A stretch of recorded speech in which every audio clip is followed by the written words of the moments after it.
Hello everybody, Disnow here. Welcome back to another video. This is my first video for SPL 9. I'm a bit late to the party here with this game. This game happened a few days back, but I was busy, didn't get a chance to record it.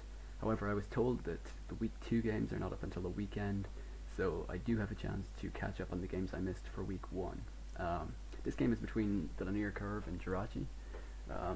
Lanier is an Australian player.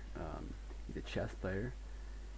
In real life, that is. He's an international master, I believe. I've been told that's his rank, IM, which is very, very high. It's a really, really good rank. He's a really talented chess player.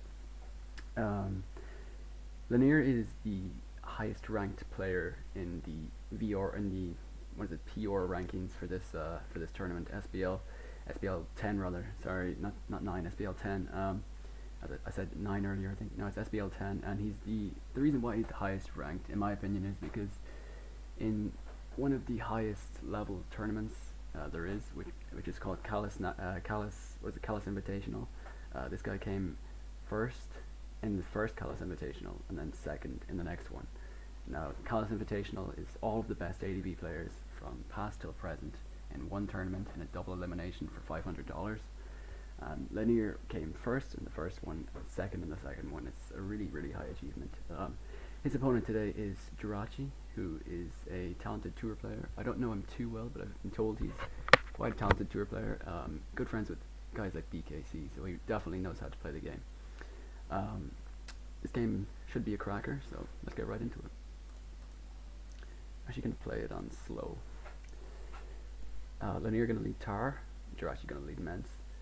Lanier's going to stay in here, turn 1. He's not afraid of Mence, it seems. Not afraid of CB Brick Break.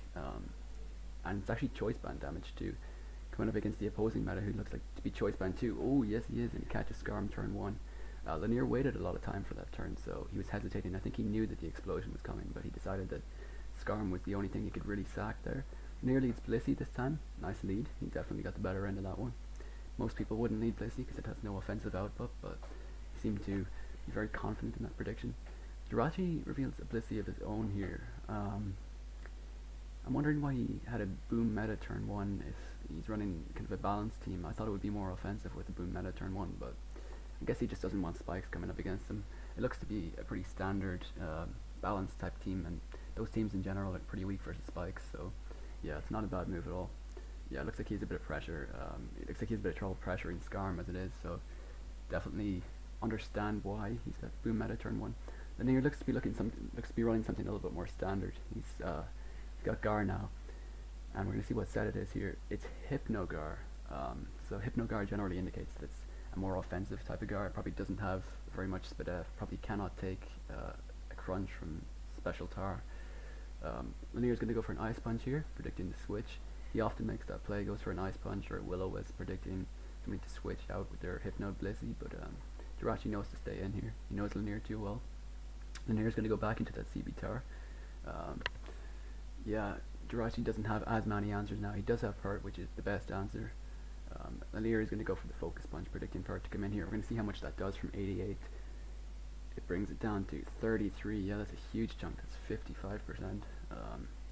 I guess that with the team like the one Lanier is using, it's that like wearing down Pert is definitely the game plan here. It is definitely how he intends to play this game. Last mon could be anything, you know. It could be Starmie, it could be Arrow, it could be Jirachee, it could be even Doug Trio. It's just such an interchangeable spot really in this kind of standard TSS style team. Jirachee's gonna go back to his Bliss Dozer. Yeah, interesting name there. Definitely see some sort of offensive output in his Blissey to call it Bliss Dozer. And Lanier is going to reveal his last mon, which is Metagross, on Jirachee's reveal of Arrow here, which is interesting. Lanier gets the better end of that exchange. Don't know if he was predicting that switch, but definitely got the better end of it. He's going to miss with the Meteor Mash here. That's pretty, I wouldn't say it's important, but it's not fun because Lanier's game plan is definitely to wear down Pert here. Going to go Gar, nice Earthquake prediction. Jirachee probably does have to be aware now of the HP Grass. Lanier's going to reveal Hypnosis again, yeah. He's going to try and put something back to sleep. Probably won't mind if it's Blissey because it gives him the same kind of process he just went for a few minutes ago. Back again. He's going to go for the hypnosis. Doesn't land it, which is rough. We're going to see what, like, does Blissey have T-Wave or Ice Beam or whatever it may be. He's actually going to go back to Solomon. He's going to make the double back. We know this Mence isn't a choice band set, so Tar can stay in, but I mean, he's actually going to stay in here. Does he go for the Rock Slide? He does, and that's going to get rid of Mence. Yeah, plus one Tar always takes out Mence. That is a choice band Tar, so even after an Intimidate, it's going to take out Mence. Yeah, Tar just hits so damn hard. Cheat Curl Pack, who is Swampert, has actually gotten himself back to about 82% now after this turn, so Linear has got to wear it down again. It looks like wearing down opposing Perth can be Linear's game plan here. He is wall bite on multiple platforms. His Metagross and his T-Tar look to be the sweepers here, kind of the win cons, so Perth's definitely going to be an important mon for him to get rid of. Misses with the Hydro here. He seems to be running fairly low on Hydros, and that Earthquake is doing 28 damage, 28%, so that's, yeah, Linear's not going to enjoy that one. He's going to take another here. Perth seems to be important, you know, say with Aero being the last mon there, or the last hard-hitting mon, I suppose you could call it, on Jirachee's reveal team, and you know, Perth might be quite important here, protect Perth. He has got Metagross there, so as long as that doesn't get shipped, Linear does seem to be okay here. He's going to switch out. He doesn't want his Perth to take any more damage, and Jirachee's going to get the better end of that switch. He's going to go to Blissey here. Let's see how Linear responds. He goes Blissey here. He's going to scout the set again, and that was a great move, because if he had gone Gross, or even Tar, which seemed to be kind of the expected switches there, they could have come maybe a T-Wave or a Flamethrower, or was it Fire Blast, and that would not be nice. You know, that Fire Blast is probably 2-hit KOing Metagross if it doesn't have enough HP. So yeah, definitely a nice play from Linear to go to Blissey there just for scouting purposes. He's gonna go for the S-Toss here, just trying to wear it down a bit. Probably doesn't want it. He probably wants to switch in something without having to take one of those attacks from Blissey now. So he's just gonna keep S-Tossing here for a minute, I presume. Yeah. Jirachee's team is interesting. Kind of a hybrid team of sorts. Kind of looks like a mixture between types of teams. May work. Not sure what his last is here, actually. I don't know. The team is fairly physically offensive, so maybe something down that line. Yeah, Blissey there is interesting. Yeah, I feel like Lax could work there too. Maybe last like Mag or something like that would be an interesting one if it was Lax, but we'll see how this works. Both guys just going to stay in here, tossing around. Linear does have T-Wave, so he's not toxic. Probably doesn't beat this Blissey in the long run, especially if Blissey has toxic for Jirachee. We are just going to keep seeing a bit of a S-Toss war here from Linear. Jirachee's got paralyzed on multiple turns. He's going to get paralyzed again, not getting the breaks on the 75-25s.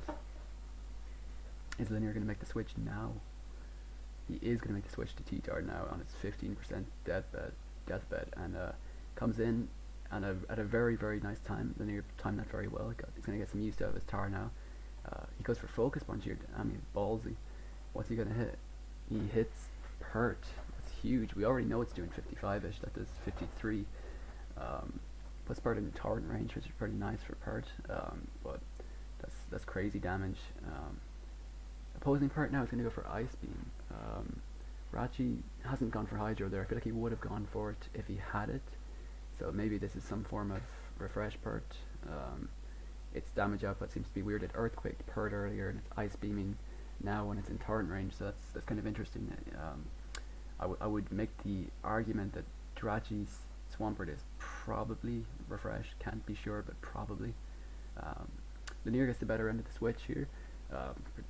Didn't reveal Protect, and then he got in Aero. Oh, what a play. Linear is not trying to run out of attacks here, and he goes out to Metagross on the Blissey prediction. Down. That was a nice play. Jirachee's forced to stay in here. Goes Fire Blast. That takes 68 off meta. That meta does not have a huge amount of HP invest. I would doubt that Blissey's got a huge special attack stat, being that variant of Blissey. And Earthquake is actually going to take it out from here. Linear is not afraid to go for the Earthquake there. Yeah, that's crazy damage. Fire Blast doing 68 though. What a play. What a turn 39 from Linear. That is such a game-winning play, and now reveals his explosion to be faster than Tar. That was probably DD. Yeah, DD's twice is the name of the Tar. Um, this game is looking nearly over to me. Wow, that's pretty crazy. Is Metagross is faster than T-Tar. That's either a really slow DD Tar or Lanier is going for one of his near max speed Metagross. It had pretty much 0 HP, so it may actually very well be max speed on that meta. Gar keeps going for Ice Punch, so it's unlikely he does have HP Grass here. I doubt he's predicting an Arrow Switch. Knowing, yeah, oh, that's a crit. I don't know if that mattered or not because I'm presuming this Gar is near max special attack 2, based on the team I'm seeing. It looks like an old musical tide team. Lanier is going to throw out the Tar here. Doesn't see any more use for it, and why would you? It doesn't take any hits there, so not important. T-Wave could be coming out here unless Jirachee gets a crit. He's looking in a rough spot here. Lanier not afraid to go for the T-Wave, I'd imagine. Yeah, because this Tar won't be max HP, so it's not living from 26%. Sorry, I just had to pause the game for a second there. I had a disturbance. I'm back. So yeah, Seismic Toss is going to take it out from 26 because this Tar has probably got little to no HP invest. You wouldn't really on a Tar like that. Looks like Arrow is going to be forced to go for what, a HP Flying? No, a Rock Slide here. Oh, that's dangerous. Person not going down from that range. Yeah, and the T-Wave is off. This game is over. I think Lanier definitely outplayed Jirachee this game. That was an incredible turn 39 from Lanier. The Metagross switch and the focus punches were excellent. I think that the Blissey play on the Fire Blast was excellent. He made a couple of really nice plays here. Not that Jirachee didn't play that well or didn't have a nice team or anything. I just don't think that he was quite up to Lanier's standard here. Lanier is kind of proving why he was the #1 ranked player in the PR rankings this time around. What an incredible win there. Yeah, all I can do is compliment that one. Lanier drops a class dismissed in the chat after. I'm guessing that's a Congregation of the Classiest reference. That's oh man, that's funny. Yeah, what a solid performance from Lanier. It's such an exciting player, always on top of things. I know I'm probably pretty one-sided with this narration, but Lanier's a friend of mine, and he's just, man, this guy's crazy at the game. You know, you'd know he's a chess master based on the way he plays. What an excellent player. I mean, this game was just, it was played so optimally. You know, there was so many nice switches, so many nice predictions. Despite the fact that he missed a couple of attacks, didn't let that throw him off. Yeah, what a game. I hope you all enjoyed, and I will see you again in the next one.